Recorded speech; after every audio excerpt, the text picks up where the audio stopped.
What's up, everybody? Welcome to the second episode of the cEDH podcast. I'm your host today. I'm Adam, better known as Poppyphobia, and today joining me is my co-host, Kian, otherwise known as Varales. Yo, yo, yo! And we also got two new members to the cEDH crew today.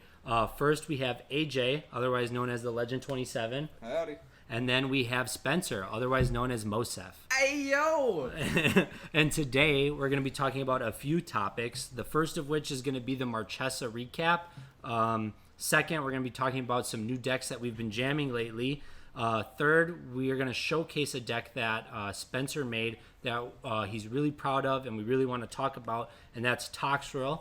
And then finally, we're going to be talking about a new cEDH tournament that's happening in our local area at the Midwest Gaming Classic. But let's start off with Marchesa, man. Kian, you want to talk about that? Yes, sir. So as we know, or not as we know, I don't know how many of you have watched the Twitch stream of Monarch Media, but they recently had a tournament. I think it was last weekend. I may be corrected. Pretty sure it was last weekend. And it was last weekend for us, but by the time this video comes out, it could have been like a month ago. It could have been a month ago.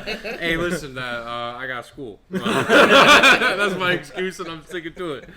But anyways, well, the Marchesa, like it was a great cEDH tournament. They also, I think it was Mental Misplay. So they did like a fundraiser. Yeah, and fundraiser to suicide prevention hotline, or was it just like suicide? I think it was just like suicide prevention in general, but they raised a bunch of money and Mental Misplay matched up to $5,000 of that. And I think I'm almost positive they went over 10 grand with that. That's I'm awesome. pretty sure as well. It was cool. I checked in, I think on the second day, and I was blown away when they brought that up. I was like, holy crap, they raised a shit ton of money. A lot of money. Yeah. Which suicide is a very big problem. Obviously, yeah, yes. And raising money for that is really cool. I think it was actually specifically the suicide prevention hotline, yes, because they were talked about like keeping people employed to handle the hotline. Yeah. So it was really cool to see that. The Magic community never ceases to impress me. No, it doesn't. No, yeah, it's always doing work, which is really cool. Especially the cEDH community. I'm glad that it's like really tight knit. Yeah. Yeah. Well, moving on. So we're gonna be talking about the top 16 decks at the Marchesa tournament. The first one, bring up the mono white guy, Charles himself, the man, the myth, the legend, running OG Heliod stacks. Dude, baby Heliod stacks. So I just want to bring up a talking point. What do you guys think about, OG Heliod? That's the Vigilance one, right? Yeah. I mean, it makes tokens. Seems good. I definitely don't think it's better than the new one. Obviously. Okay, but why? Because you can't run the Walking Ballista, the A plus B? Yeah, there's no A plus B, so frankly, it's way harder to pull off a combo when it requires 2 cards in the deck rather than 1 card in the command zone. I mean, obviously, Mono Red is a very good example of that, but we're not talking about Mono Red. Not yet. Not yet. So as the honorary white player of cEDH, yeah, get out of here. You play white. Get the fuck out. What I will say is like the coolest thing about his deck is he took what Stacks does, which is slow down the game plan, and he brought it to what I would consider the like most casual way to play that, which was just dump as many creatures as you can onto the battlefield and just go to beat town. I think he's playing like reminiscing like Legacy Death and Taxes. Like this is Death and Taxes. Who cares about infinite combos? It doesn't matter. I'm gonna play my white stacks pieces, and you guys are gonna play Fair Magic with me. Yeah, and when all the other decks at the table aren't designed to play Fair Magic, then he's just gonna abuse that. The cool thing about Baby Heliod is that he's making tokens when everybody else is only able to play a spell a turn. So he can make a token, and he can cast additional spells and generate more things. I mean, he was playing like Adeline, which is making tokens. Yeah. All these things that are progressing his game plan while it's slowing everybody else's down. I will agree, though, I don't think it's as good as OG Heliod, but I think he made a meta call in that tournament. And I don't think he was on. He was on OG Heliod. That's what I mean. It's not as good as the new Heliod. OG and the cEDH meta, because everybody plays the new Heliod. But like, because I do like that Walking Ballistic combo. I mean, it's super nice and super sick. But the fact that he said, you know what, fuck the Walking Ballistic combo, I'm gonna come out here with my own thing was awesome. And so I thought that was really sick. Yeah. I mean, he made top 4 as well. He did make top 4, and that suppression field at the end was just hosing everybody. Yeah, so for those of you guys that didn't watch, he had a suppression field at the end. There was a Magda player, a Curious Control, and then a TNT player. Yeah, and then a TNT player. Yeah. And the TNT player had the win in hand, and Magda had a win on board. Because Charles had a suppression field in play. And he also had Keeley, Aura of Silence. Yes, Aura of Silence and the suppression field in play. Because of that, the Magda player couldn't win. And for those of you guys that don't know Magda, we'll be talking about it later. We'll be talking about that next. But it's a deck that can win at instant speed. So when it got to the end step of the Magda player, the next player up was the TNT player. And they chose to, at end step, abrupt K the suppression field, which forced Charles to crack his Aura of Silence. And then in response to that, the Magda player had enough treasures in play to win the game at their own end. Even through an Aura Silence, which is cracked to destroy targets. I think it was Universal Automaton, and then in response, he was like, "Okay, I'm just gonna win anyways." Yeah. So really impressive. Yeah. So next deck we want to talk about here. I know Adam here is our resident Winoda pilot, so we just want to talk a little bit about Winoda Snowball, piloted by Comedian. Yeah, so Ian he was the person who made the primer, correct? Or yeah. made the list. Yeah, so Ian at Comedian MTG made Winoda I think last year. It's a super cool snowball stack that looks to get Winoda into play and use non-human creatures to cheat in a bunch of broken humans onto the battlefield.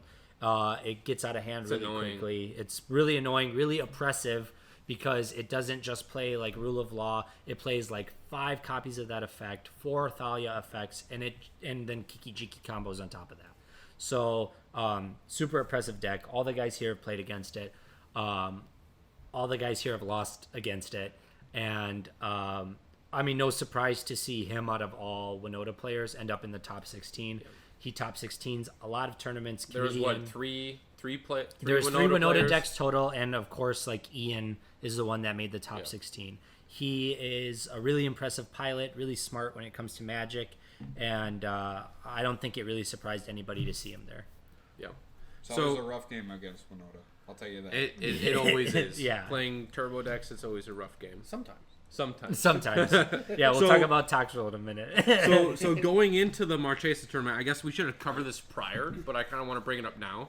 So going in without having like any indication of what the metagame would be, what were your guys' thoughts of like what decks were going to be played? What's going to be the most like popular deck in the meta? Obviously, mid range is like prevalent with TNT. We got Blue Farm. Blue Farm is always a solid choice for any any cEDH player. Spencer, what are you thinking? So, the thing with cEDH, especially right now, is a lot of the decks that I've noticed that are doing well have these specific nuances that people don't expect. So, before we even get into the winner, Magda, which did win, it's difficult to determine what decks are going to do great because there's a lot of decks that people don't even know how to play against. You can have these incredibly experienced pilots who know how to play their deck, and they don't know how to deal with what's in front of them. So, considering, like, Blue Farm, you're going to expect to see it a lot, and there's going to be a lot of good pilots with Blue Farm, because there's going to be people who play it every day because it's an easy-to-get-into deck. It's something that's, sure, like, it's hard for some of the lines, but, like, most of what you're going to do is something that, like, most Magic players can pick up right off the bat. But, like, and I would argue that it's the best, like, farm deck. It draws so many cards, and it has so many outlets to win. I would agree. You're not ramping into nothing. You're ramping into commanders that draw you cards. Correct. Yeah, I do think a big thing, too, is, like, a lot of farm decks that are farm decks, at least on the database, are not really farm decks either. Like, nothing farms as hard as Tymna and Crom do. Correct. That is 100% a fact. I mean, you can't just throw Tymna in the command zone and call it a farm deck. You know, that's in my opinion. But, yeah, I would agree. Like, you're going to see those Turbo Naz decks. You're going to see the Blue Farm decks. I think my initial, like, prediction was like a lot of other past tournaments have shown, like, I thought I would have seen Winoda in the finals. That's one thing that I didn't expect to see. I'm glad that she made it to top 16. I thought that a Krark deck was going to make top 16, which didn't happen. And I heard that there was 5 different pilots running Krakashima, and not a single one made the top 16, which was a huge surprise to me. Due to rule game violations? I thought a Cody deck was going to win it all again. I figured that too. But see, like, okay, my opinion on that, though, is based on that not only is it a fast deck, it's a consistently fast deck. You can have decks that are fast. You can have Cody? decks... Yes. You can have decks that are fast that ramp you into, like, drawing cards that are farmed, Tim to Crom. Yeah. But then you can have decks that are not just fast, but that are fast and win you the game consistently. And Cody just does that. I think the difference now, and AJ, you pilot Cody. Yeah, AJ pilots Cody. So you can talk about this more than anything, but I think when someone sits down at a table, and especially in a tournament setting, and they look at the other 3 players at the table, and they see one of them is Cody, they know what's that happening. They're going to mull down to a hand that has interaction for Cody. Whether that is a Force of Will, or some type of counterspell for Cody himself, or something like a removal spell. My favorite thing is seeing that Nature's Claim, and I'm just like, Yeah. Yeah, so I know that Sick Robot who made the Cody Primer talks about it a lot, but that it's not really fit for tournament metas anymore. I know he won with it last year at Tier 1 Con, but it was a new deck. Nobody had seen it yet, and it really performed well there. It's just, I mean, it's like a one-trick pony, frankly, in my opinion, obviously. But what did surprise me, and we can talk about this now, is that a Cody deck did make the top 16, which was really cool. I mean, personally, coming from someone who plays against Cody all the time with AJ here who pilots it, it's just not a deck I would have expected to see make the top 16. I'm going to play Winoda. Well, I just not a deck I expected to see in the top 16 because it's a deck that people see coming now. So then I have a question for you then. And one of the reasons I think Cody is good is, like you said, people are mulliganing for answers. If people are going down in card economy specifically to deal with the deck that they see at the table, is that putting you a little bit farther ahead than your opponents? Well, I'll let AJ actually answer that question. Or hold on, I got a counterpoint. So if you're in a 4-person pod, right, you see a Cody and 3 other blue decks. Are you going to mulligan to interaction, or are you going to count on other people mulliganing to interaction so you can keep a hand that advances your own game board? Yeah.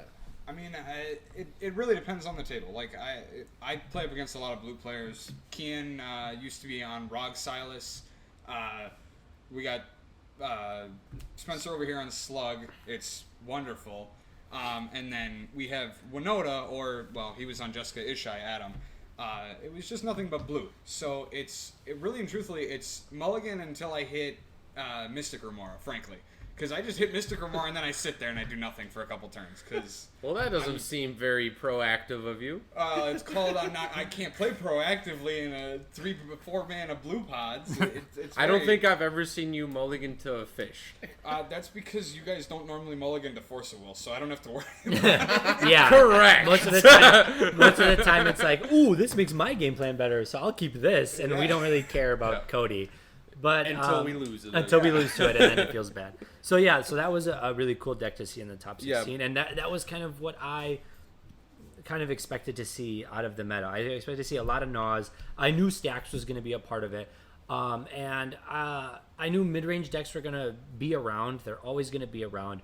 I was surprised that no Razakat's decks were really showcased that well. I think one maybe made the top 16, right? Actually, none made the top 16. It was all TNT mid-range, like, value engines. So like Seedborn Muse, Adnaz. Yeah, so that surprised me too. I think one was on Hulk, actually, because they were running Cephalid, Illusionist, and Nomads in core. Yeah, so a lot of kind of like OG lists that were kind of making a comeback in this tournament, which was cool to see. And I know like everybody's gonna say, because it's what people are saying nowadays, that like mid-range is the new meta, and I would definitely agree with that, since Stacks has been kind of last year's meta. Correct. And what we've seen from this tournament, if it has any like indication on future tournaments, if that mid-range is going to be like the thing. I think this is the year of mid-range for sure.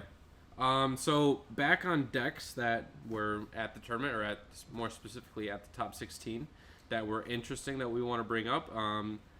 Teamer Pirates. So Malcolm Tana was Malcolm Tana, I think, Teamer Pirates. Yeah, he was in the top 8. or top 16, but technically, Yeah, but made the freaking cool. I mean, I was tempted to actually like proxy out that list because it seems really, really good. Like Malcolm turn 2. We have one person who plays. Is it Pirates? Is it Pirates? Malcolm and adding Tana to that just makes it. And you get green. Yeah, which makes it a little bit better. You get extra ramp. You get things like evolution. You can do more things with green than I think you can with just Is It. Plus, you get the best counterspell in the game. Yeah, Veil of Summer. I hate Veil of Summer. I run into Veil of Summer. I'm like the only Sans green player in our group. What, you have a counterbalance out? Lamau, yeah. I'll get rid of that. And how about this other value piece that you have on the board? It's Don't worry, Adam. I also play Nano Green. Yeah, I like say, oh man, but dude, Teamer Pirates is good. It's just a good deck. I mean, it's fringe. It's funny that they call it Teamer Pirates because it doesn't play that many pirates anymore. But it's was he even on Glinthorn? I don't know. I don't think he was on Glinthorn. A lot of people have kind of gotten off the Glinthorn Buccaneer. And just value engine with the ramp. I mean, Malcolm is just a good commander out of the command zone. And he really helps progress your game plan a lot. But it's not a deck that I'm like super familiar with. I don't think most of us are for Teamer Pirates. It's new, and it was a good call by a good pilot, for sure. For sure. It's always the odd ones that beat you, really. Yeah. And then another fringe deck with Minx coming up. Naya Hulk. Minsk and Boo, Protean Minx and Hulk. Boo. What a stupid deck. Made top 16. What a dumb... At a cEDH tournament. What a dumb deck. Good for that guy. Dude. The guy, I'm gonna... That dude's bulling out here, dog. He was, you know what? We got a new commander. Get fucked. Why not? Get fucked. I'm gonna look up his name again because I was so surprised when I watched that game. I was very surprised. I was like, Minsk is such a fringe commander that making the top 16 was huge. I was so impressed with that. And just good for him, man, that you made the top 16 with that deck. But that's the cool thing about tournaments is you bring a deck that nobody expects to see and no one knows what to do with it. They're going to ignore it because they're not going to respect it. Yep. And you're going to get games by that reason specifically, which, happened with the guy that won the tournament too. So Minsk was a cool meta call. Good on that guy for playing it. I'm pretty sure he was the only Minsk player in the entire Marchesa tournament. He might be the only cEDH Minsk player ever. There's a few because I know of one that plays in the Play to Win Discord. But still, good on you, dude. Way to take a pet deck to the top 16. Yeah. That's awesome. Speaking of fringe decks, Kobito, the person who won the tournament, was on Magna Clock. So, if you guys don't know, Magna Clock is Magna Brazen Outlaw is a 1 and a red dwarf tribal. No, I'm joking. I mean, it kind of is dwarf tribal. So whenever a dwarf becomes tapped, you create a treasure, and then you can sack 5 treasures, tutor an artifact or a dragon. So it's a Clock of Omens combo with another artifact dwarf, and you basically create infinite tap treasures. You go get any combo loop, so Memory Jar, Bowgunner Hellkite, Mask Void Nexus, Skirt Prospectors, so on loops. And I think fair note is that they don't need to be untapped treasures. They can be tapped treasures. Correct. Yeah, because you just sack the treasures. Which is you don't even. It's so broken. And I've picked up the deck recently. I was thinking about it a couple months ago because it's less than $3,000. And for a cEDH deck, it's say less. Say less. I'm buying it. I don't have to buy any duels. Just a Cavern of Souls for my expensive lands. We're good to go. Yeah. But I think that it really preys on the mid-range decks and more of the stacks decks because a person that is less experienced with the deck or less experienced with playing against the deck will say, "Oh, Collector Oof," or any Null Rod effect was all right, snap keep. And then Magna is I don't care if I can tap my treasures. I just need to sack them once I get 5 treasures. I think that goes back too to what we were talking about before. It's these nuances that people don't understand. They see this new deck, they think they have a way to interact with it, but they don't actually know what it's doing. Yeah. It comes down to deck respect. Yeah. Like, if I see Magda at a table, before this tournament especially, if I see you playing Magda at the table, I'm going to be like, fucking mono red and not Godo. I don't give a shit. Wow. Yeah, exactly. What is this crap? Exactly. And then now every time I play, you're like, oh, kill. Yeah, Two now for it's my like a two kill, swords effect. kill Magda on sight. But yeah, I mean, the fact that you can win through stacks, you can win at any speed. Yes. And which is why it's good. Which is why it's good. And I think that Kobito, especially, for one, great pilot. Good Played pilot. the deck amazingly. I think he went 6-0 with a bye. 6-0 with a bye. Otherwise, some people would 7-0. call it 7-0. Great pilot, and he made probably the ultimate meta call out of anybody. He said, I'm going to play a deck that nobody plays, nobody cares about, and no one's going to know what to do, and people are going to make mistakes, and I'm going to prey on those mistakes. Not only that, but it could pivot from a red prison to a win and end step type of deck. Yes. Which is good, because prison is already red prison is already an archetype by itself. Yeah. So having the ability to pivot from Trinisphere, Just mono red, the stranglehold, defense script, stranglehold, Blood Moon, Moon, type Blood effects, Moon, Blood yes, Moon. any mono red prison stuff. Yeah. The fact that you can pivot off of that to just win when someone else slips up or makes a mistake, is crazy. impressive. Yeah, it's really cool, and it can do it fast. Yeah. So that's and it preys on the fact that a lot of cEDH nowadays lacks on removal. A lot of decks prey on that. Winoda, Magda, Godo, all these decks are preying on the fact that, like, hey, you have either a counter spell or that's it. Like, counter soul's OP. You know what I mean? Right. So preying on that is good. You're going to steal games, and that's what Kobito did, and he did an awesome job at that. He did. Like, congrats to him for winning that tournament. It was well deserved, and I don't think anybody would argue that it nobody wasn't. saw it coming. Yes, Nobody everybody saw it was coming. surprised. The mono red Discord went crazy. Crazy. Spencer, you run a Godo deck. Kian, you're in mono red because you're on Magda now. I am and on just Magda now. It's just it was good for the community to see a monocolored deck win a tournament. Yep. I think you've seen A Heliod. commander-centric. Mono red. Yeah, Yes. I mean, you've seen Heliod win tournaments before, the new Heliod, not baby Heliod. And, like, seeing a new one and it being Magda was really cool and really good for the community, I feel. Yeah. I think at the top of the stream, there was, like, over, 400 viewers for that finals match. 523. Yeah. Awesome. That was That awesome. was so cool to see people tuning in to watch a mono red deck win a tournament. Yeah.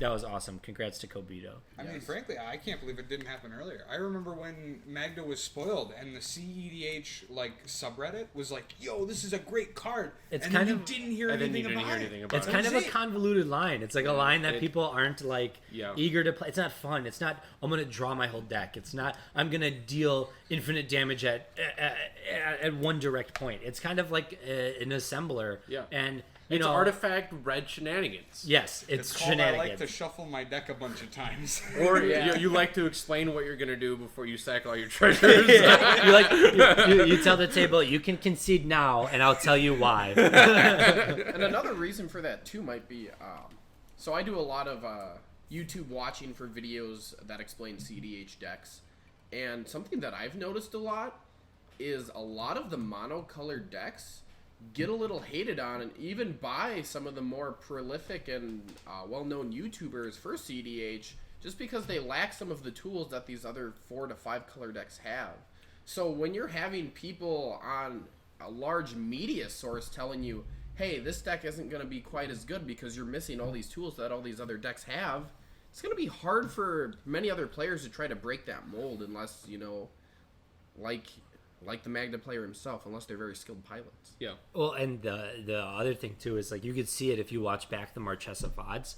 Even the casters aren't really respecting it. They didn't know what was They're going laughing. on. They're laughing so hard. They're like, Magda, which shouldn't be here. Well, actually, in the finals, the guy they respected it in the finals. They did respect it in the finals. But the other times, they were like, he had to win 5 games before that for Yeah. them to finally respect it, which was super funny. But I've noticed that about the cEDH community. Regardless, if something new comes in and it's not 4+ colors and drawing you cards, they're like, this is garbage. This Why are you sucks." playing this crap? You're not on Blue Farm. Well, you should be on Blue Farm. There's Why, 4 colors. why would you play essentially. that when you can play Blue Farm? You could have 1 or 2 extra colors and draw cards out of your command zone. It's like, shut up. Let me try something. Dude, Let me have my fun. 2 commanders say the best 3 words in Magic. Draw a card. Exactly. And it's kind of sad too, like you just said, if the commentators are saying, oh, like, this is garbage, blah, blah, like, it's going to be harder for people to try these new decks. And, like, I think they should, because obviously it's winning games. Well, it Yeah. won the winning tournament. It won the Yeah, tournament.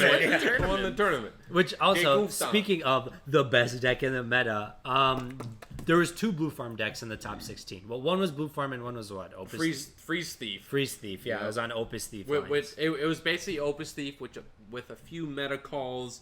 I think it was like 4 or 5 cards off, like the Blue Farm primer. Yeah. I mean, what are you going to say? Blue Farm. It's a good deck. Bryce plays it. We've all played with Bryce. It's a good He deck. only draws lands though, so Well, I can't really. Yeah, he can shuffle better. But yeah, I mean, it's a good deck. You expect to see it here. You expect to see it in the top 16. Everywhere. CDH, Blue Farm, bam. Two Blue Farm decks in the top 16. Really cool. Props to Rebel for going to Opus Thief. That's a little different. Freeze Thief, my bad. She went freeze. Yeah, it's a little different. It's a little more of a meta call. By making meta calls like that, you're going to make the top 16. Yeah. It was really cool to see.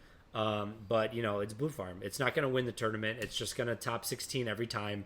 That's what it does. Has yet to win a tournament, so Pretty much. it's going to be the meme of the community for a while. Yes, sir. A long while. So to kind of wrap up our Marchesa recap, I'm just gonna name off the deck list that we haven't discussed about, and then I'm gonna move on to Spencer talking about his Slugnifficent Toxrill primer. Or like any general thoughts that we thought about the Marchesa. So we had Heliod Sax, we talked about Magna Clock, Curious Control, which is Thrasios File Smasher was in the top 4. Top 4, cool deck. That guy definitely deserved to be there. Yep.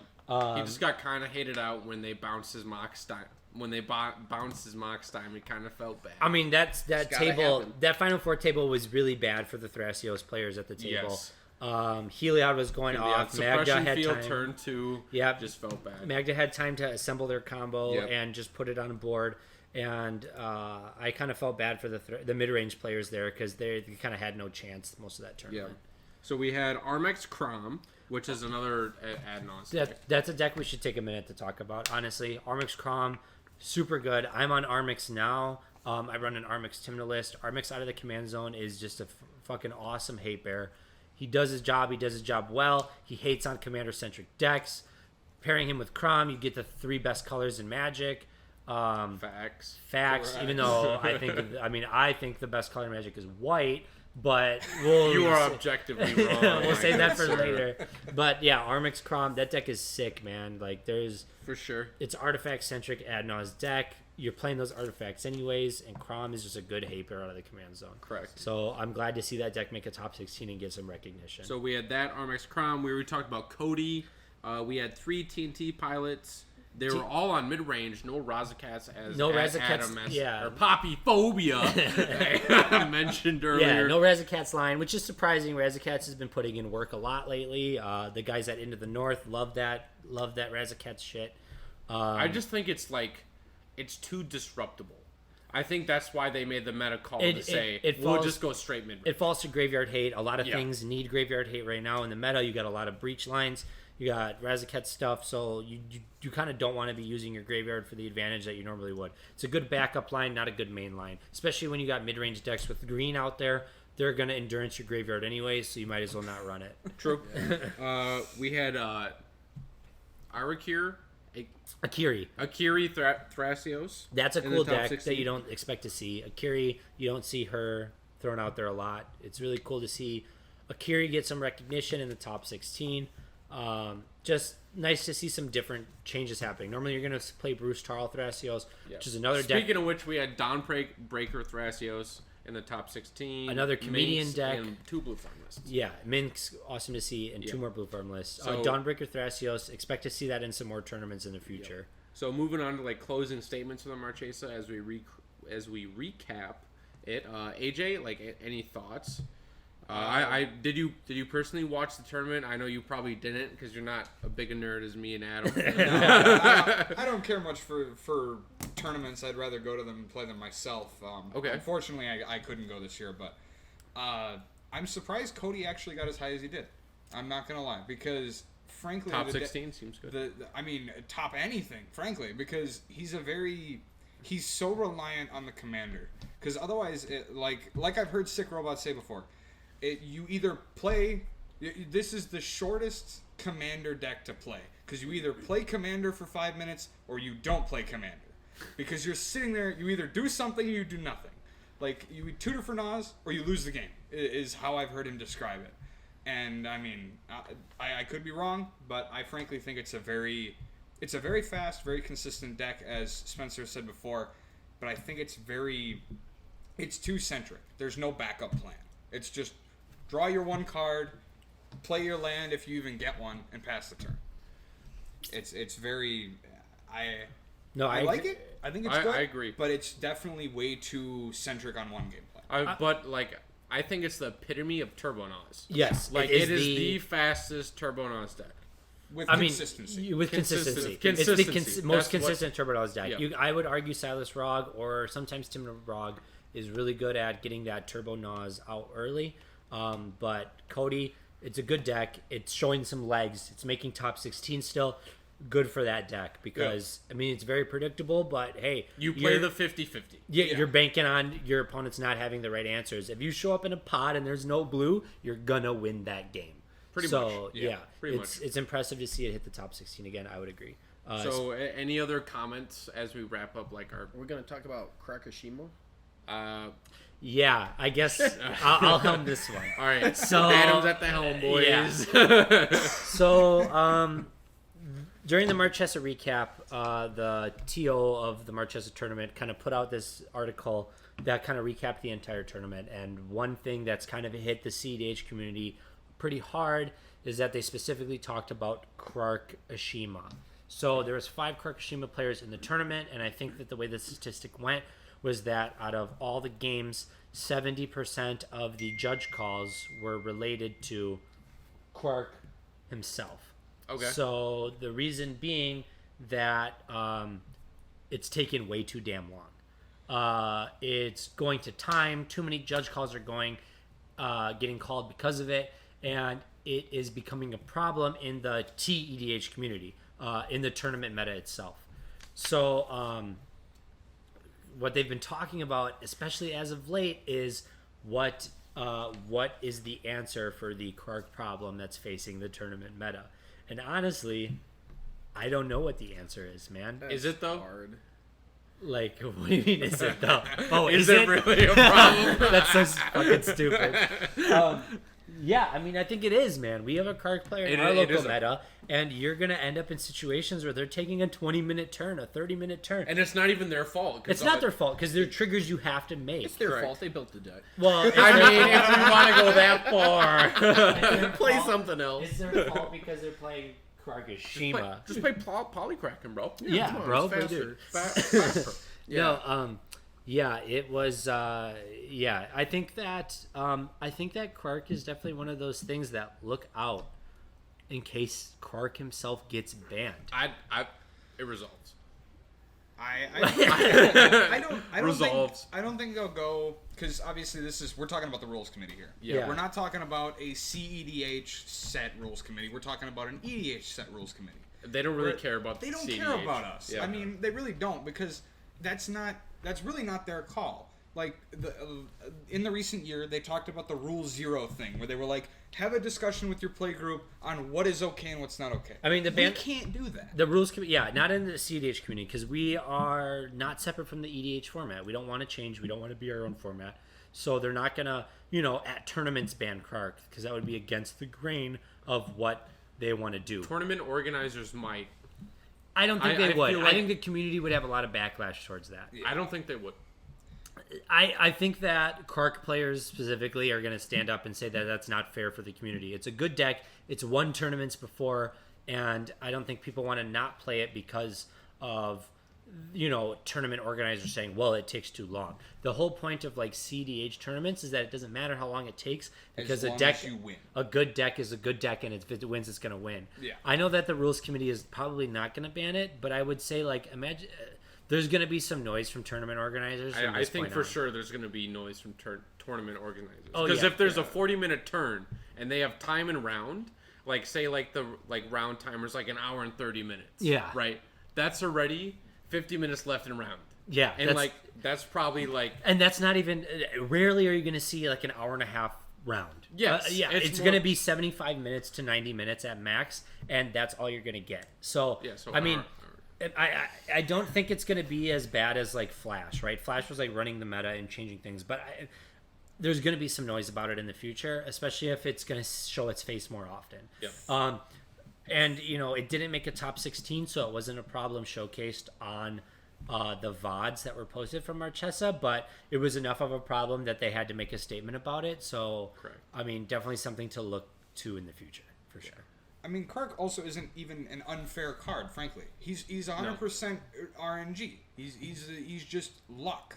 It's not like Flash, like you said, where Krakashima definitely enables the deck to be a lot better. Not even better, but like more oppressive and consistent, but not even oppressive in the way that Stacks is. More oppressive in the fact that like I'm gonna get 30 triggers this turn, and you're gonna have to sit here and watch while I flip a coin for each trigger. Well, there's also the calculator that makes it go a lot faster, and it's legal in tournaments to use the calculator, which has helped a lot. But it's still going to be a problem in the future. If you got 11 Karks on the field and you're copying spells 11 times, which is happening in these tournaments, you're going to see a problem with it. So, like, and it sounds ridiculous, but if you have to have something called the calculator, then is it a problem? I mean, it might be. Yeah. It's definitely something to look forward to. So to highlight, well, actually, I'm going to move on to my segment. Guess that flavor text. Oh, man. Guess that flavor text. All right, I'm excited for so this. I practice. There is 2 Godo pilots, or at least 2 people with Godo decks. I know Yeah. Adam has a Godo deck and Spencer has a Godo deck. So I will be reading, this is a major hint, a red card. So, does anybody want some toast? Does anybody want some toast? Is this out of the new D&D set? False. Well, okay, I give up. Does anybody want some toast? Yes. Is it a cEDH card? It is a cEDH card. It is played in Godo. Oh my god. And multiple other red decks. Some may call it blank of blank. Blank of blank. Blank of blank. Blank of blank. That is The only blank of blank I can think of is like Mouth of Ronam. Yeah, right. Cavern of Souls. Cavern of Souls. It's a spell. It's a spell. It's a spell. Played in Does Godo. anyone want some Does toast? anybody want some... pyrokinesis. That is right, Spencer. Oh! Yes! You get a kiss It's on the Force cheek. of Red. Force of Red. There you go. Pyrokinesis, dude, no Force way. of Red, yeah. That's All right, since Spencer got the flavor judge point, you will be able to showcase your deck. Yeah, so, Spencer, your deck. You've been playing this deck with us for a while. It's fucking oppressive. It's really good, and we've been impressed with it specifically, and I think a lot of the community's been impressed with it too. Your list specifically has over 1,000 views now on Moxfield, which is awesome. I think you're the first one out of all of us in the Sadnauts team to get over 1,000 views on a deck specifically. I think you're the first one to get over 100 views on a deck. So that's really awesome. And that deck itself is Toxrill, otherwise known as the Slugnifficent. So, Rags to bitches, baby. Rags to bitches. yeah, I'm going to be honest. I'm just like the guy who brought Minsk and Boo. I just like bad decks. So, as we have been talking about, at least previously, fair decks are making a comeback in cEDH, and man, does Toxrill love fair decks. So, decks like Baby Heliod, Magda, and Magda isn't really a fair deck, but there's a lot of 1/1 dwarves, and anything that says 1/1, oh my god. Nah, dude, I'm playing red. Fair deck. Fair enough for me. Like, I'll take it. Fair Toxrill sees those 1/1s, and I'm like, ooh, baby, draw cards. It hates on Winoda stacks, Kenrith stacks, Both Heliod decks, any decks that are commander centric, it's a freaking hate bear deck. And a point that you made before is a lot of these decks that you guys were talking about, they prey on the fact that these cEDH decks, they don't play removal.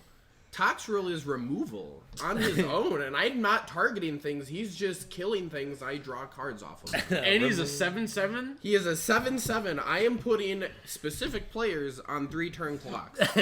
So, one of the nicest things about the Toxrill deck is I really don't care about Toxrill. Okay, so before you start. Yeah. All right, so I just want to set the precedent. What sets this deck over other blue-black shells? Like, what sets Toxrill above, let's say, like, your classic, like, Vass's Oracle, Demonic Consultation, blue... Dimir list. Yeah. Sure, give me a commander to compare him against, then. So, like, if we're talking about, you're telling me to compare him against these other classic blue-black shells, because he is the classic blue-black shell that is wiping out the hate bears that usually tell this deck it can't play. He's wiping out the other decks that are telling me I can't do these things that I think are funny. All right, I got a I mean, Yuriko, right? So you got Yuriko. Oh, Yuriko gets murdered by Toxrill. It's not even close. Yuriko is probably like the top Dimir deck right now in the meta. I also have a caveat to my question. So, Yeah. like, so say I'm, like, I play Grixis a lot, because, like, adding red just opens up so many lines. Why would I play, because it opens up breach lines, yada, yada, yada. Why would I play blue-black over my current, like, let's say I play Kess? Why would I play Kess over Toxrill? If you're on Why a would you play Toxrill over Toxrill Kess? over Kess? If you're on a budget and you can't get that volcanic iron, no.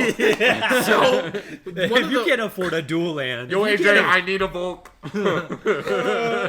No, one of the big reasons is when you're playing these Grixis decks that are just getting hosed by Rule of Law and getting slapped up by an Aven Mind Sensor and all these other small little suckers that are just smacking you every turn, Toxrill turns the game completely into your favor. You went from a combo deck to all of your decks don't matter, I have slugs now. And the best part is, if there is a stacks player, when you're playing Toxrill, you're in a fantastic position. You're not actually going to focus out the stacks player. You're going to focus out the other combo players first. He is a 7/7. That is 3 turns of getting smacked by Toxrill, and another player is dead. You're going to keep that stacks player alive and well, because they're doing you a favor. In most cases, I will concede that these Grixis decks are significantly faster than Toxrill. I'm not trying my hardest to turn 1 Adnaz. We have the possibility to do so, but it's not our main game plan. Our main game plan is we can try to control these other fast decks. We have a higher counterspell suite than most of these other decks. We're playing stuff like Counterbalance, and we're playing a pretty high amount of just good quality cards that let us control the game. But mostly we're playing Ramp into the big boy himself. And one of the big reasons for that is there's so much stacks in the meta right now. There's so much just fair decks that he just says, I can play unfair again. So, just kind of to, like, give a more of a recap of the deck. So, Toxrill is on a Adnaz strategy, right? Yes, sir. So, it's Adnaz first, and then, like, Toxrill advantage second, kind of, right? I will painfully admit, I switched to Slug Beats more than I would like to, than I emphasize this deck would have to, but I think it's just because I see stacks more. Yeah, I mean, our local meta definitely throws a lot more stacks your way, so Toxrill is kind of probably way more advantage out of the command zone itself. But, like, Adnaz first, Dimir Adnaz is kind of what Toxrill does best. Yeah, and the deck's fast at doing that. So, kind of back to what we were saying with Dimir, right? Dimir itself, Toxrill is in the Dimir colored pie. How does it compare to other Dimir lists? So, Yuriko, which is a creature-heavy deck, Toxrill's going to eat that up all day. Yeah, they don't because do anything. you're not going to keep your unblockables. You're not going to keep your ninjas on the battlefield. You don't keep Yuriko. You're going to have to ninjutsu Yuriko every turn, which sucks because you're probably only getting 1 trigger a turn with that. Who cares? It costs 2. Well, here's the point, though. When are you going to ninjutsu her in? Your 1/1s don't swing on me. It's every end step. Yeah, so they're not even sticking on the battlefield. You have to cast something with haste every turn, and Gingerbread only works 1 turn before it dies. So, Not unless if you you're ninjutsu it. every other turn, you got to ninjutsu it. So, Yeah, I mean, that's you're the getting point. one Yuriko trigger a turn. Your game plan's not going to work. Otherwise, there's like a Rumi Spellseeker. That's another deck that's out there. It's a Rumi with Spellseeker lines. Yep. And then you have like Kel's. There's one that we've seen in our meta. It's not on the DDB. It's probably not a deck very widely played, but Wilhelt. Wilhelt is out there too. This deck murders Will. Yeah. Any Zombies creature, do not survive. yeah, any Zombies creature don't heavy do deck anything. isn't going to do well against. And the best part is when you're seeing those decks, they create slugs and they draw you cards. One of the biggest, I guess, comments I got against this deck when I was building it, one of the biggest naysayers is, why would you play Toxrill when you could play Crom and Timna and they're drawing you cards giving you 2 more colors? Well, I would like to see you play Timna when I have my 7/7 that says she dies in 2 turns every single time. I was just about to bring this up. Is that like a lot of the meta right now has Timna in it. Crom And dies in a full turn cycle. Crom dies He gets in a one- full turn cycle. He gets and one swing and he draws me a card. Timna doesn't make Timna a does turn nothing. circle. Yeah, 2 turns Timna's dead. So Toxrill is a hate pair out of the command zone, and he costs a lot to cast. But nowadays in CDH, CMC of commanders does not There's matter dual anymore. And I was about Yeah. to ask, guys, what turns do you normally see me play Toxrill when I play him? It's usually turn one or One or two. two, yeah. 1 or 2? Yeah. Two or three typically. 2 or 3, yeah. Turn 2 or 3 is more typical for your deck. Yeah. I have seen turn 1 I have Toxrills seen turn before, one.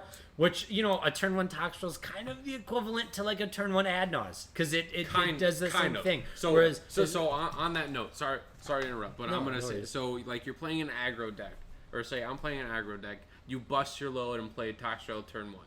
You have 2 cards in hand. I swords it. Yeah. What's your game plan? I from pivot to Adnos. If I had enough mana to cast a 7-mana You have 2 commander cards turn in hand. 1, do you know what they are? I know what they are. I mean, I'm going to tell you one of them is likely. So, the hands you want to keep with Toxrill, you want a lot of mana ramp and at least 1 tutor. So, what you're going to be doing is if I bust my load and do a Toxrill and someone is using interaction to deal with them, we move straight to the combo plan. We move straight to just being blue-black combo. I'm probably searching for Adnos or Appear into the Abyss. Okay, so on that on that point, so how do you dictate when to pivot? Is it when Toxrill dies, you try to pivot to another strategy, or is it when Toxrill's out, you decide to pivot into ISO stick, or you just go straight for Nos? It depends on the commanders I'm playing Or against. does it depend on the matchups and your turn orders? Because It I would is also that like to one. know that as well. It is that one, and that is the correct answer. So, if you're playing against, let's say, we were just talking about Cody. Cody's a fantastic deck. I have a lot of respect for that deck. If I'm playing against a Cody deck, depending on the turn order, I want to mulligan and at least try to make sure I get out an early Toxrill. Because Cody will not survive a full around-the-table turn cycle, and he will not be able to use his effect. Yeah. So on that note, so what is the mulligan that you would be looking for against the Cody deck? Against the Or just any deck. Or any Or deck, against yeah. any like turbo. I guess you'd say Turbo Nos deck. Turbo Nos, Nos decks, I'm looking for interaction. I'm looking for something that's letting me try to control the game plan in a way that's favorable to me. But then again, it also depends on the other decks at the table. So if I see, let's say, 3 blue decks besides myself, I'm going to feel fairly confident that I can try to hold up something that progresses my game plan and try to allow other players to expend their resources stopping each other. And Toxrill, at the same point, like I said before, I have a very strong interaction suite. And I can do that because I'm not changing or adding things to add red or all these other combo pieces. I'm blue-black. I am all interaction, and then my 2 combos, and then this big stupid slug who tells these other decks that they can't play their normal game plan. So what kind of like mulligan would you say for like new players? Let's say what kind of hands are you looking at keeping for? Let's say you're just up against 1 stack and 2 turbo decks, and they're both, let's say, Grixis. One's Grixis, one's Timnacron, Blue Farm. Okay. So let's say you're a brand new player. Well, obviously not brand new. You've played a little bit of Magic, but let's say you're a brand new player. You're getting into cEDH. What kind of hands would you be looking for a deck like that? Which I think is a good question because Toxrill attracts a lot of new players.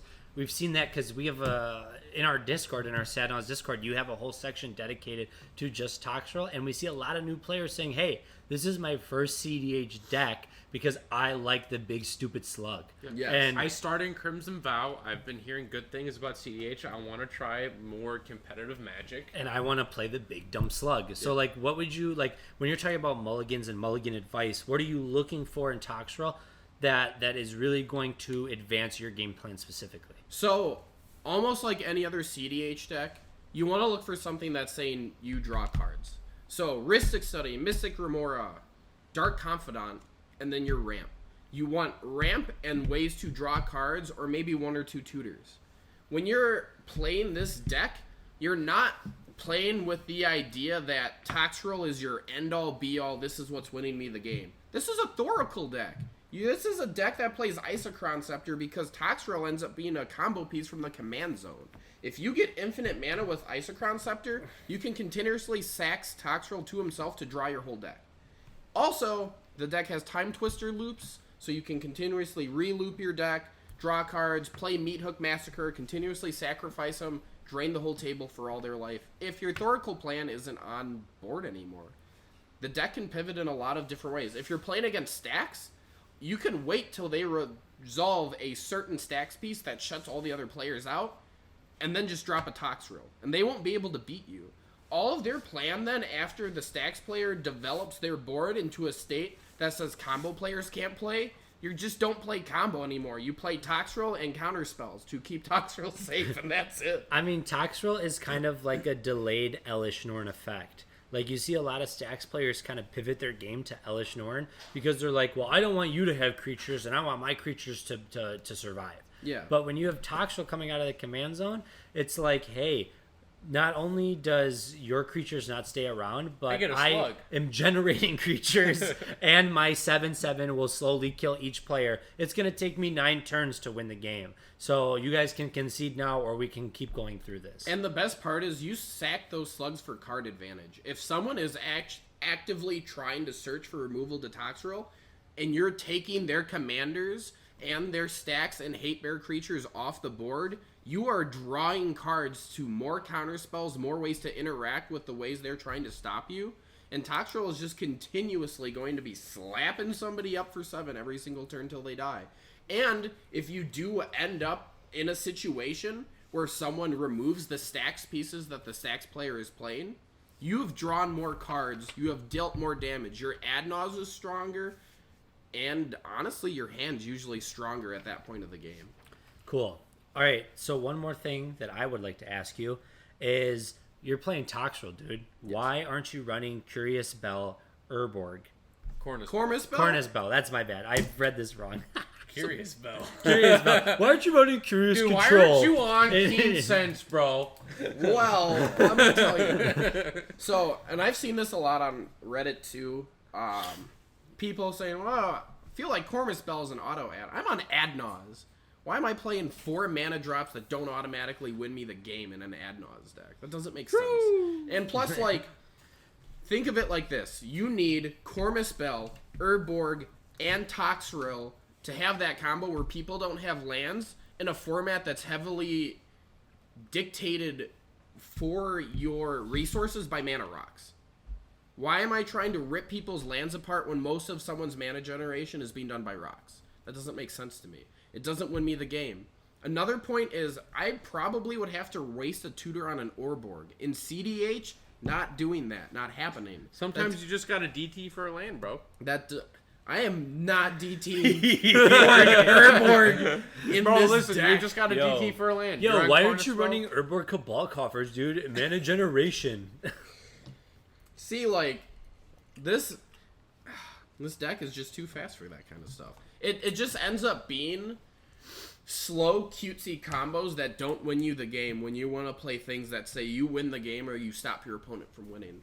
This isn't a Toxrill-centric stacks deck. This is a... Toxrill is there to tell the other stacks decks and Winoda decks that they can't play. And if they aren't playing that, great. We're playing a fantastic shell for a blue-black deck. Another point I want to point out is, since we're on Isochron Scepter combos, is when you add Naws, you have a higher chance of hitting your game-winning combos comparatively to if you're just on one other combo, being Fish and Demonic Consultation. Or Tainted Pact. When you're ad nausing, and let's say someone's having some kind of stacks piece, and a really big one right now is Grafdigger's Cage, and you... exactly. I hate Grafdigger's Exactly. If you ad naws in a Grixis deck, and the combo pieces you're hitting are for your breach lines, and you don't hit anything to remove that cage, you're gonna feel pretty fucking bad. Comparatively to where if I add Naws and I can hit my pieces for Isochron Scepter, I get infinite mana, I play the Slug, I draw my deck, I win. And we have ways to win around it. Let's say like someone Gilded Draked your Slug. That is a very real situation, by the way. That happens. We have ways to win around it. We play top. We have ways to Isochron Scepter, still draw a whole deck, get Toxrill back, continuously sack them, do the thing, or play our Fish if it wasn't Praetor's Grasp, or regardless. We have so many different ways to win. The deck can pivot out of losing in situations where it's like, oh, there's stacks pieces, bam, Toxrill, 7/7, you don't keep your Hate Bears. It's just it ended up being a good deck. It was a meme at first, just because I thought the Slug looked cool, but... And it got a little better. It got a little better, and then it got real good. So, like, how do you think Toxrill, like, attacks the current cEDH meta? Not just our meta here in Wisconsin, or, like, in our general area, but as the cEDH meta as a whole. As we transition more into, like, a mid-range and a stacks. Well, let's look back at the results for the Marchesa. What were the big decks? We had Magda with her 1/1 dwarves. Dies to Toxrill. Let's look at all the Heliod, baby Heliod. Dies to Toxrill. Let's look at every TNT mid-range deck. How long does Thrasios and Tymna stay on board when there's a Toxrill? Eating all of them, just making you things that draw cards. No, it makes sense. Like, Toxrill kind of attacks the meta in a way that no other deck really can. Yeah. What's hating out commanders? What's hating out... All right, hey, you want to assemble your combo? Okay, go ahead, assemble your Thrasios combo without Thrasios. Yeah. Let's see how it works. Draw your deck without him. Oh, you can't, unless you have, the 2-card combo that everybody needs, It really takes advantage of the current situation that we're in, where everybody plays commander-centric decks, everybody uses creatures for advantage, and mid-range is at the top right now, and you can't mid-range without your creatures or your farm pieces. You're not going to farm any cards if you can't draw any. Exactly. You can't loot, you can't search, you can't do stuff. You don't have Tymna triggers at your post-combat main phase. You don't have attackers to get Tymna triggers. Yeah. And to that point, too, let's say you're playing against more seasoned pilots. They see a Toxrill, they're like, oh, I'm not going to play my commander until I can combo out. I'm not going to play Thrasios until I have my pieces. Well, then they don't get that incremental card advantage they normally do. They're not drawing cards every turn like they normally do. Instead, they're taking 7 damage every turn until they die, which is 3 more, while I combo off instead. Well, I'm the one drawing cards. And I'm assuming as a Toxrill player, you analyze the pod that you're in, and you say, like, hey, this guy's playing a blue farm deck, and he's not getting incremental card damage, but he's trying to slowly assemble a combo. Yep. I'm going to swing at him first before I swing at the stacks player, whose combo is I'm going to play a bunch of creatures. And if those creatures are now, you kind of have the choice to determine what you get to attack head on, and you get to slowly, incrementally take out each player one at a time. And you know what the best type of removal is? Player removal. Exactly. And that's what Toxrill is. The best permanent removal is player removal. So kind of wrapping up our whole Toxrill discussion, Spencer, I'm glad that you came in and like kind of spoke about your deck. I don't know if you wanted to speak more, but I think you gave a like good insight on what Toxrill is about. Like, how can we find you on Moxfield, Discord? Where can new players interact with you and chat with you if they have any questions? Look up Slugnifficent on Moxfield, and yes, it is a Boondocks reference. I can't make that more clear. It is a Boondocks reference. One of the best shows ever made. I'm telling you, please, dear Lord, watch it if you haven't. Rags the bitches, know what I'm saying? Rags the bitches. Yeah, I'm gonna congratulate you for reading. But also, in that Moxfield, there is a link to the Discord, and you should join the Sad Naws Discord. It is also partnered. He has a Slugnificent section of the Discord. If you guys join, you can also chat with us. We discuss multiple dumbass shit and Plenty general of memes. discussion and memes. Very bad takes, so- especially very bad takes. Very bad hot takes. I have very opinionated art discussions. Oh yeah, we're all into that. So if you guys want to have more information on Toxrill, we're gonna have a link in description to the link's deck gonna list. be in the description. Make sure you sub, hit that notification bell. We're gonna be trying to pump out like more content here in the couple weeks. I know I'm finishing up my semester, and we just have a lot of like more free time between like all the standouts crew. But make sure you sub. Bask in the Slugnifficent. Bask in the Slugnifficent, baby. So yeah, dude, thank you, Spencer, for sharing Slugnifficent with us. Yeah, like absolutely. we love the deck. You've been playing it against us. It's been a huge hate bear, and then it's just been putting in work, and we really wanted to help you showcase it because it's getting a lot of traction. I know you submitted it to get reviewed by the DDB. Bro, and it's gonna get on the DDB. Yeah, we're I wishing hope you so. luck because we think your deck is one of the better ones out there. And speaking of our decks, we've all been jamming some new decks since the last time that we talked with you guys in our last podcast episode. So here we got Spencer, Kian, AJ, and me, and all of us actually have new decks that we've been playing with. So I guess I will start. So originally I've been piloting Jessica Ishai, and I've been piloting Winoda, so Boros and Jeskai. And recently I switched to my spicy deck from last week. I'm now playing Tymna Armix. I'm playing Tymna Armix, and I am really enjoying it. It runs Razaketh lines. It runs Bomberman. It uses Walking Ballista and Leonin Relic Warder to go infinite, and it's been really cool and really awesome, and it kind of strings back to what we were talking about before with Armix being a fucking great hate bear out of the command zone. Like Toxrill is a great hate bear out of the command zone. Armix does that too. Something about creature removal in the command zone is really good right now Yo, in that this card meta. sucks. He doesn't make you slugs. That card sucks. Spicy hot take. Spicy hot Spicy take. hot take. No, it's been performing. So basically, my Tymna Armix list I've been working on kind of off the back of Michael Levine, Dr. Michael Levine, the guy that wrote the Heliod Primer, and he's helped me a little bit with my deck list, and it's just really fun, man. There's something about playing stacks and Razaketh that just work well together. I don't run Rule of Law. I don't run enchantment stacks. I run only creature stacks, and I sack them to Razaketh once I am ready to combo off and just kind of go from there. And it's been really good and really helpful to me. AJ, I know you've been on Orvar, man. Tell us a little bit about your experience with Orvar. Twitch control. Orvar Twitch control. I mean, it's the primer on the deck list database is apparently still a work in progress. Kind of poopy. It's really like, no insult to anybody who worked on it. Obviously, the deck list actually does work. It's not bad. It's very confusing. I'll put it that way, because a lot of the stuff that you have to do for the deck revolves around buyback, which is not a mechanic you hear very often in cEDH. That's a casual mechanic, bro. It really is, because you're Buyback, you should be on flashback, man. pretty much is what you'd think, but buyback is so like underplayed, frankly, because like you have reiterate in red, and then you have like a lot of the other cards with buyback in different colors. There's the stupid Spore one that makes a 1/1 Saproling for it's like 1 green Sprout and Storm, 4 Sprout Swarm, I think it is, or something. Something weird. It's funny. It's bad though. But like in Orvar, you get like Whims of Volrath and Clock Spinning, which both have buyback.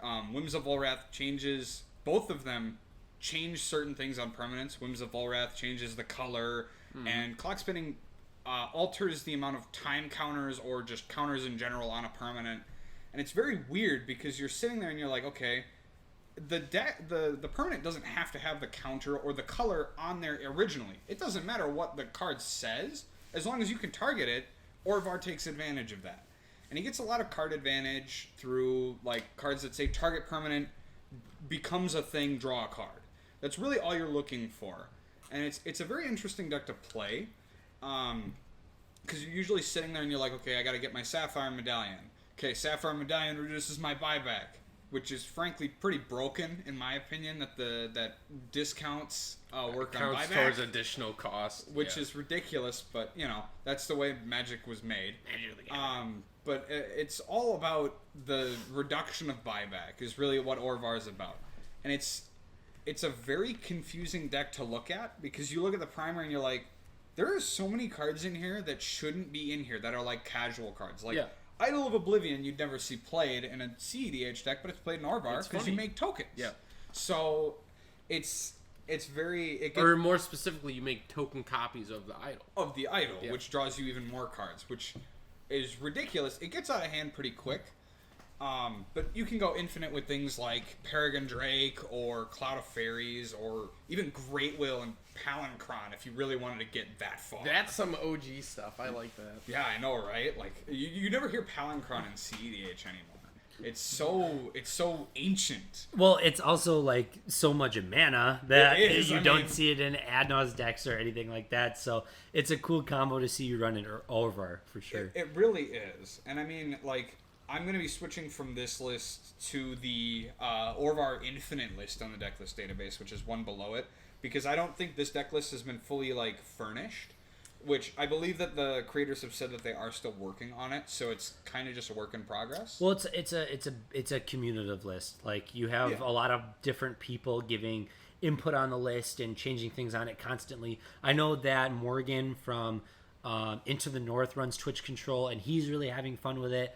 But it's just, it's hard. It's a hard list to pilot. There's a lot to take in, and I can imagine it's kind of difficult to pivot from, especially if you're coming from lists like Cody or Frog. Yeah. I mean, you run a lot of different strategies, which, by the way, if you guys don't know, AJ is a seasoned Gitrog pilot. Veteran. That's like his favorite deck, one of his first cEDH decks he played. Hands down my favorite cEDH deck. I mean, I obviously wouldn't compare it to Toxrill because Toxrill, in my opinion, is way better.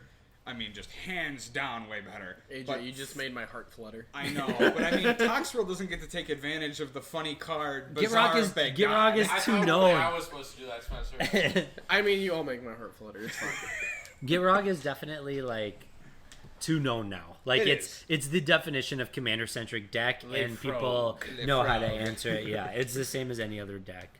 So Spencer, dude, you've been piloting Godo lately, and we talked about Godo a ton in our last episode, kind of talking about how it suits like new players and how it's a very easy deck to pivot to in a mono player. You must be a new player in Magic the Gathering, Spencer. You're playing Godo. But tell us about it, man. Like, you're on Waiting for Godot. I mean, you've made some meta calls. It's like, no Toxrill, but no, it's a fun deck. I enjoy just being able to have that.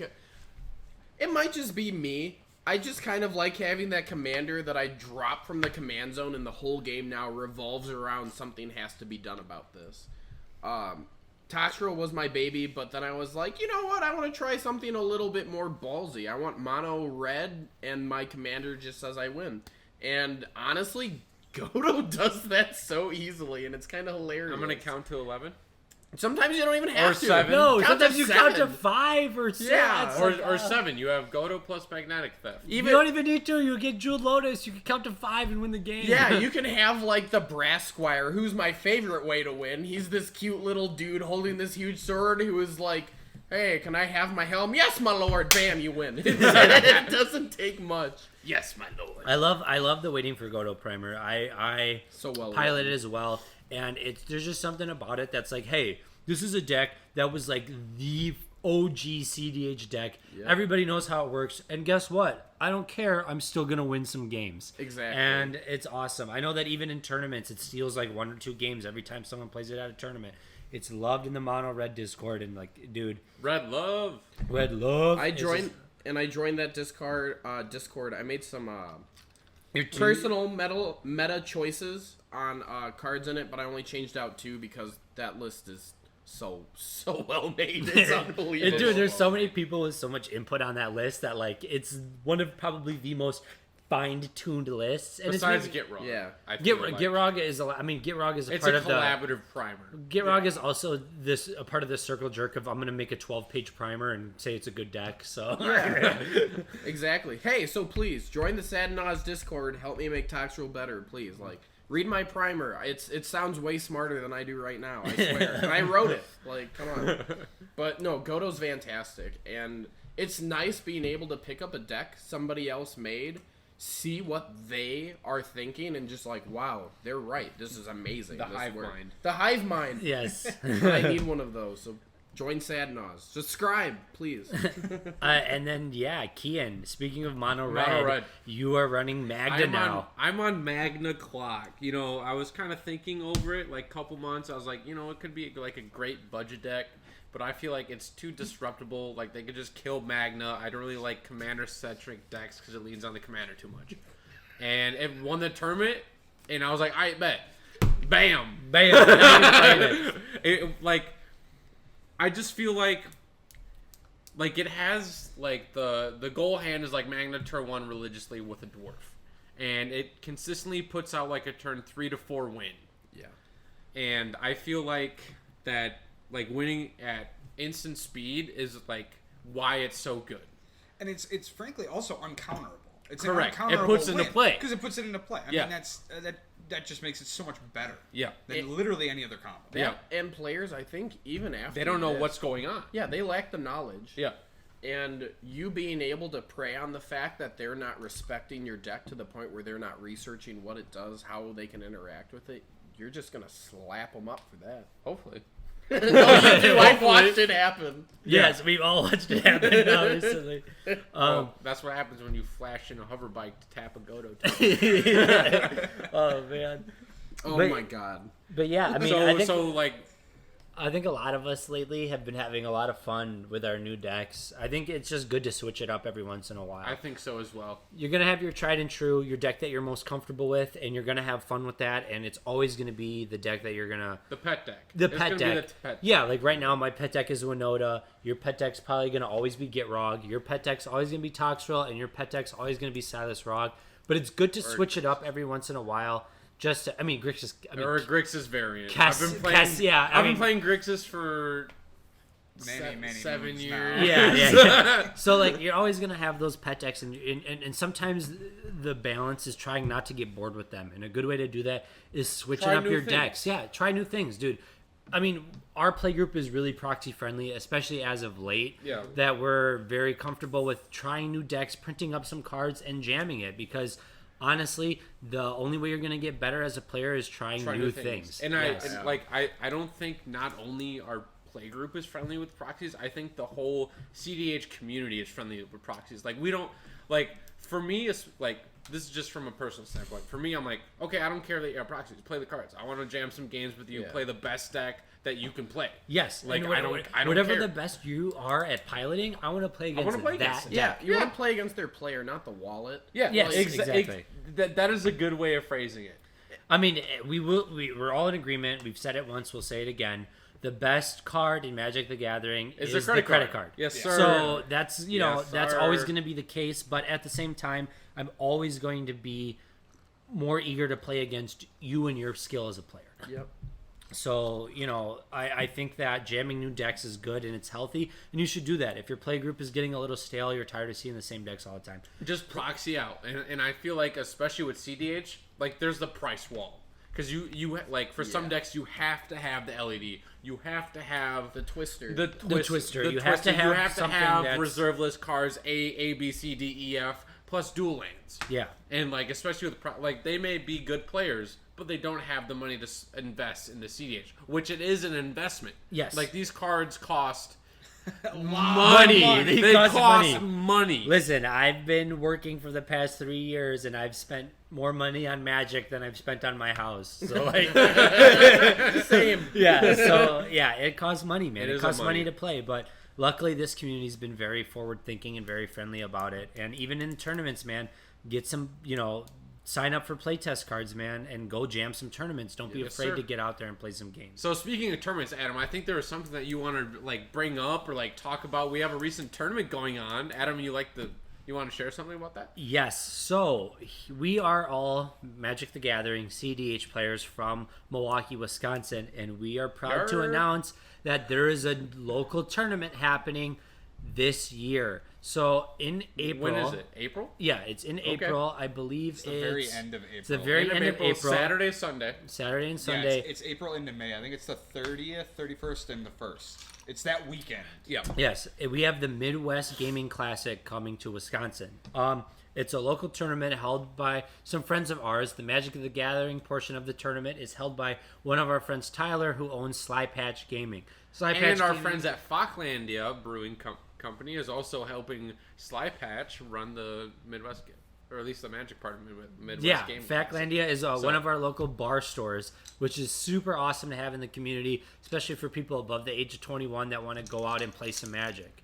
Fun fact, last Midwest Gaming Classic that was held here, I went to the Legacy and Draft Tournament. My younger brother took second in the Legacy Tournament at Midwest Gaming Classic. Shout out to Stuart, you're a monster. And I ate a burrito. and I took first in Draft. So That's awesome. That was bullshit. You got 2 buys. You got No, like I didn't. you got a buy and like half a fucking. okay, I got a dumbass. buy and 2 wins. Yeah, dude, the dude you were playing against was like half a, No, the last dude I played against, he owned a card shop. He was mad at me. He's like, I've been playing this game since the 90s. And I'm like, you're older You're than bad. me. I was born in the 90s. Yeah, I was like... But anyways, 90s so the Magic. Midwest Gaming Classic, it's happening in April here in Wisconsin. And it's Friday, Saturday, Sunday. It's a huge convention just for gaming in general. It's super awesome. Our friends are the ones that are holding the event. And for Magic the Gathering, they're holding 3 events, an event each day. The first day is going to be Draft. The second day is going to be Competitive Commander. And then the third day is going to be Casual Commander.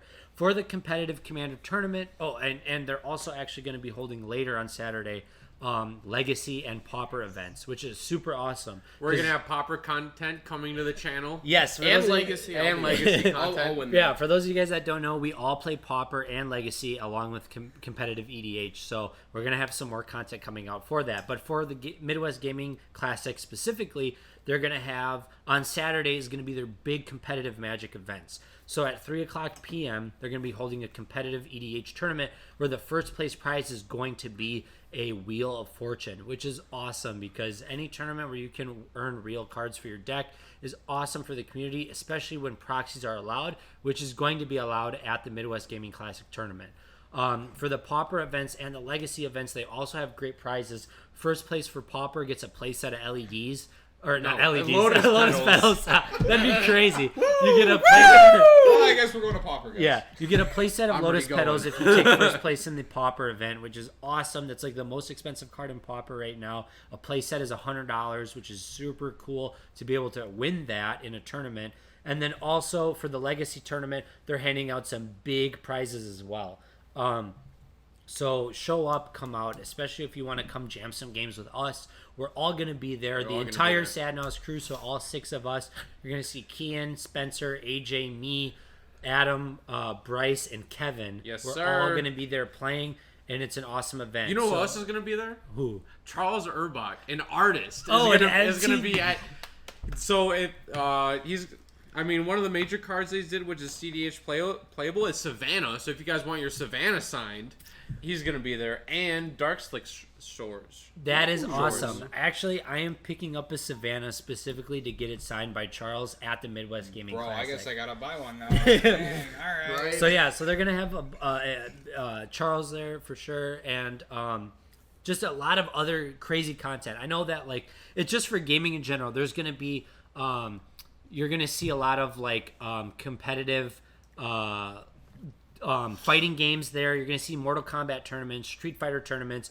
Hornswoggle does a presentation there every year, gives a big speech. There's a bunch of fun games, arcade games like There's everything there. There's anything that you could think of gaming wise, it's there at the Midwest Gaming Classic, and we love that they bring that here to Milwaukee, to our local scene, and it's super good, and we just want to support that as best as we can. So that's why we're all going to be there, the entire Sadnos crew, jamming some games, trying to get out there. And we'd love to see you there. That is correct. If anybody's in the Milwaukee area that's listening, that's not part of our immediate friend group, we'd love to jam games with you. We want to know our community base. We want to get connected. Yes. There's also going to be vendors there. Yes. So vendors selling cards, trading cards. Yes. You can spend money. Yes, you can spend money. Bring that credit card, the best card in Magic. Best card in Magic the Gathering. But yeah, it's a super cool event that we love. We've gone to it every year that it's come out now. And, it supports our local LGS, which is Slypatch Gaming, which, by the way, they have their own podcast that you should subscribe to and support. Slypatch Gaming on YouTube.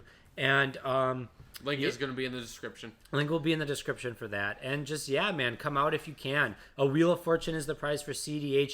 Entry for every day is only $40, I believe. I think it's $40 or $50 to enter, and you get access to the entire gaming convention. The ticket is for free, so if you buy the ticket for the convention, you get to enter the cEDH event. Yeah, if you buy into the convention itself, that is your entry fee into the tournament. So it's costing you $50 to play, but you can win a card valued around $300, which is really cool. So if you get that opportunity, come out and come play with us and jam some games.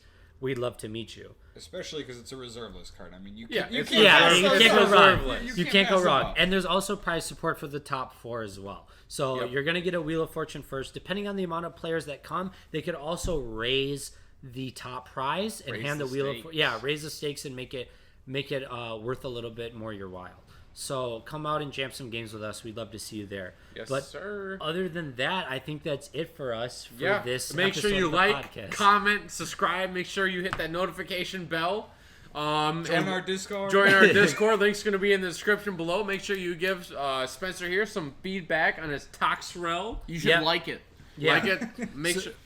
Yeah, make sure to like it on the DDB or not. DDB. View it on Moxfield. Yes, if it's not on the DDB, spam the DDB. Discord and tell them that the deck should be. iRobot. But I think that's all from us. I don't know if you had any closing No, just like always, dude. Jam some games. Join the Discord if you want to jam some games with us. All links are going to be in the description. As always, if you're playing cEDH, please put your games on the metagame analysis page. Yeah, that's Submit very it there. important. We need to get that site pumping up here. Yeah, there's a website out there that analyzes the metagame, how it works, and puts statistics up for every game that's played that way. We're gonna link that in the description. Otherwise, I think that's it from us at the Sadnaws crew. Thank you for listening to the podcast, and we'll check you guys out next time our next video comes out. Bask in the Slugnifficent. Peace out. See ya.